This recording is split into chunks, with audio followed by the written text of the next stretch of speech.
Hey guys, it's Laney here with Steel Strength Training. I'm the nutrition specialist at Steel, and today we're going to talk about caffeine. All right, I've talked about this before in a shorter video, but today we're going to talk about it more specifically and give more recommendations and information on that. So, first let's talk about some sources. All right, we of course know coffee, we of course know tea, black tea, green tea, any other naturally caffeinated teas, and then we have sodas, energy drinks, anything that is artificially added caffeine instead of naturally occurring. So those are the main categories that I'm going to talk about today.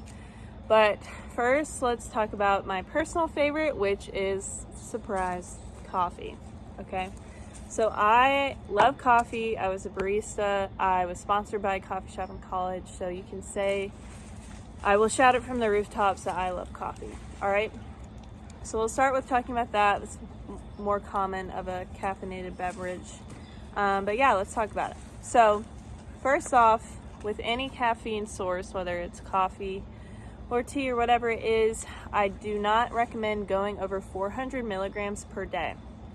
All right, so even though with everything that is good for you, there's a level of moderation and there's a level of like, hey girl, you're kind of overdoing it.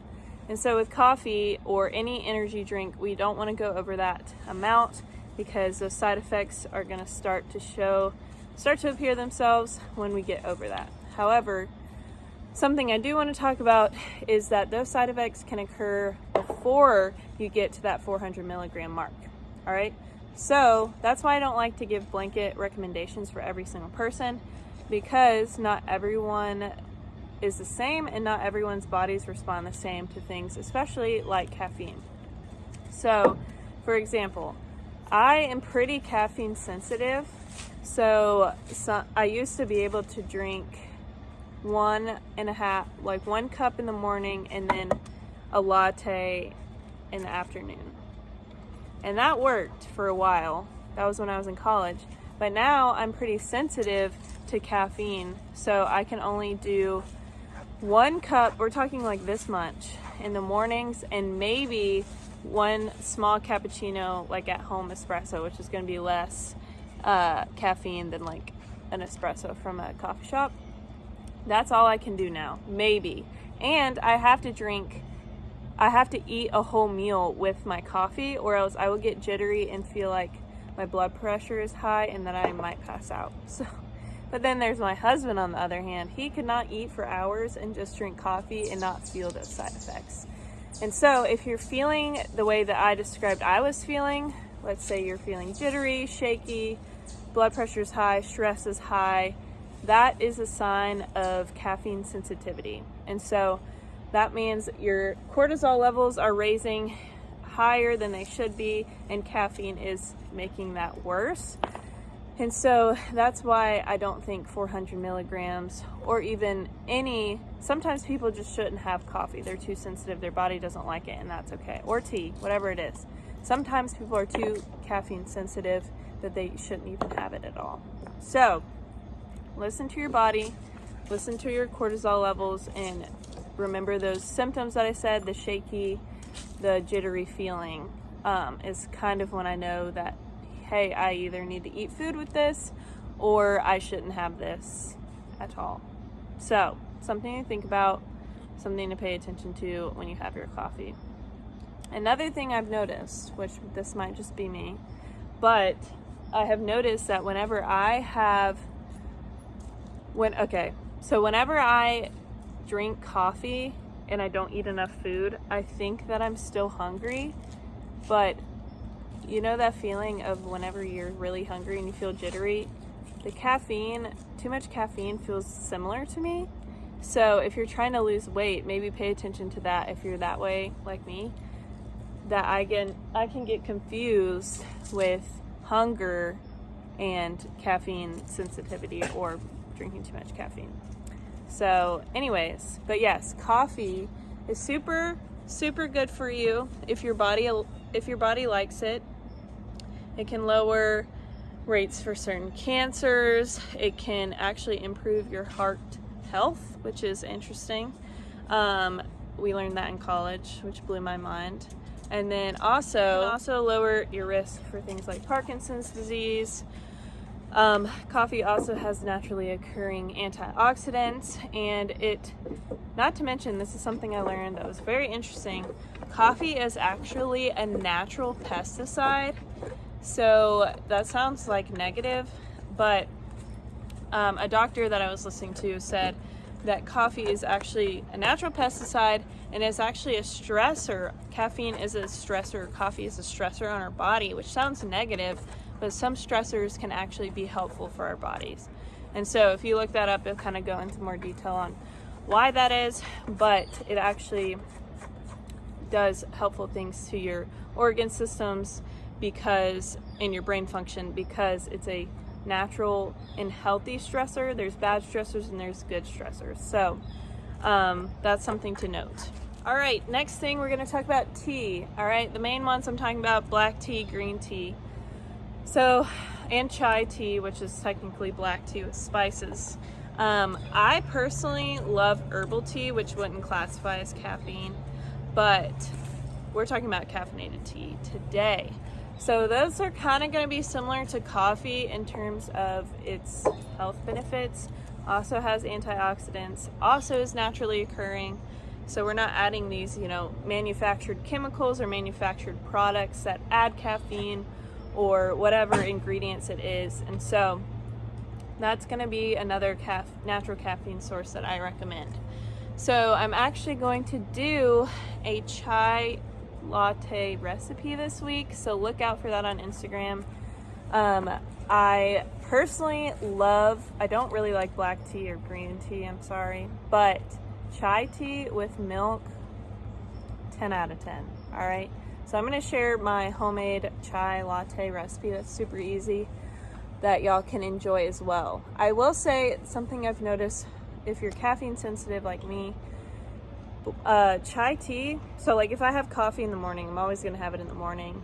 If I want a little caffeine or a drink in the afternoon, sometimes green tea or anything tea related like chai, it's going to be a slower release caffeine, whatever it's called. Like, it releases the caffeine slower than coffee does. So like if you drink coffee, you can feel it sooner, if you know what I'm talking about, than if you drink like chai. I could literally go to bed after I drink chai. I don't know what it is, and I know it has a little bit less caffeine most of the time, so that definitely has to do with it.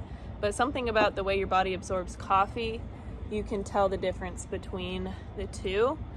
So that's definitely something to note. If you are caffeine sensitive, chai might be a good alternative for you some of the time or most of the time. So definitely recommend green tea, black tea, and it's good for you.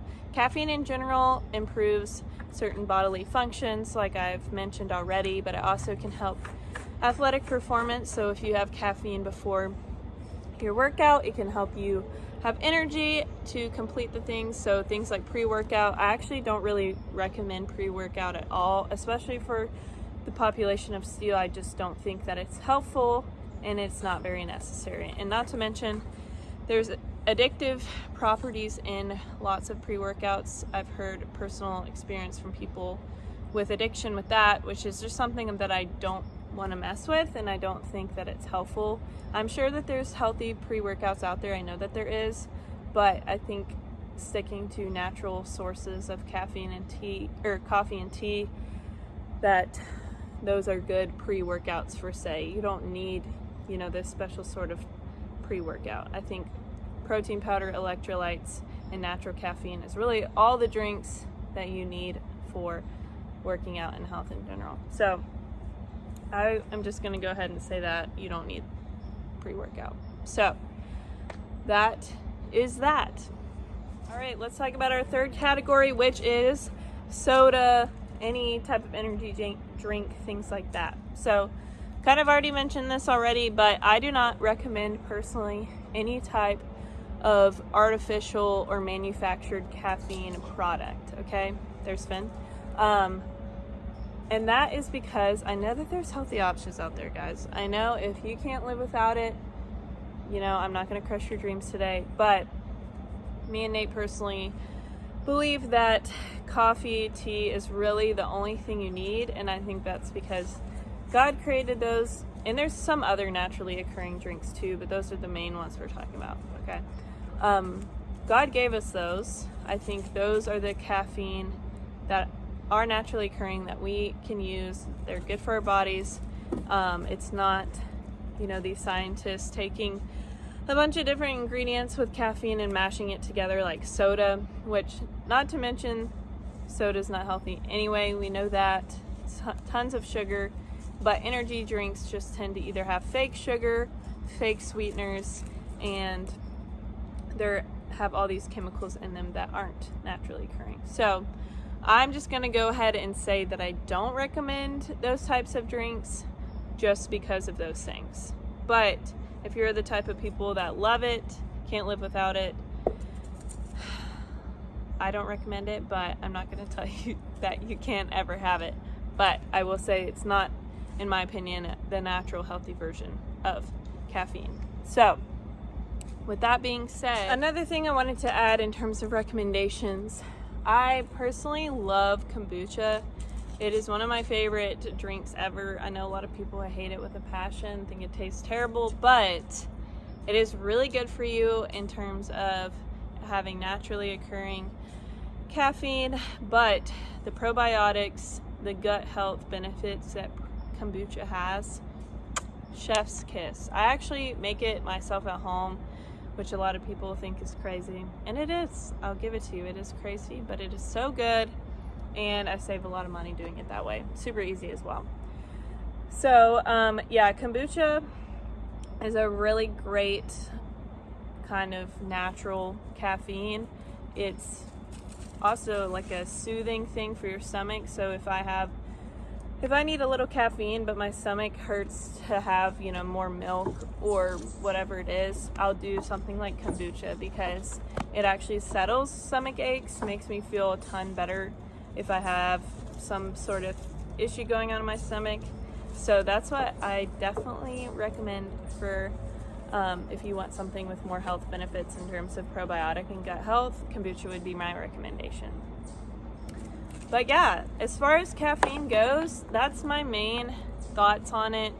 Again, look out for that chai tea latte recipe that I'm going to create this week, and let me know kind of your thoughts below. This is more of a conversational type of video, but yes, I definitely recommend caffeine if you do not have negative symptoms associated with it.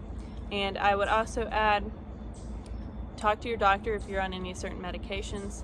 There are certain medications that do not do well with coffee or caffeine. So always talk to your doctor first and make sure that these types of drinks are not going to interact with the medications that you're on in a negative way. So yes, hope you enjoyed this video. I hope that you are listening to this video with coffee in your hand or your tea. And yeah, I hope to see you guys in the gym soon, and talk to you soon.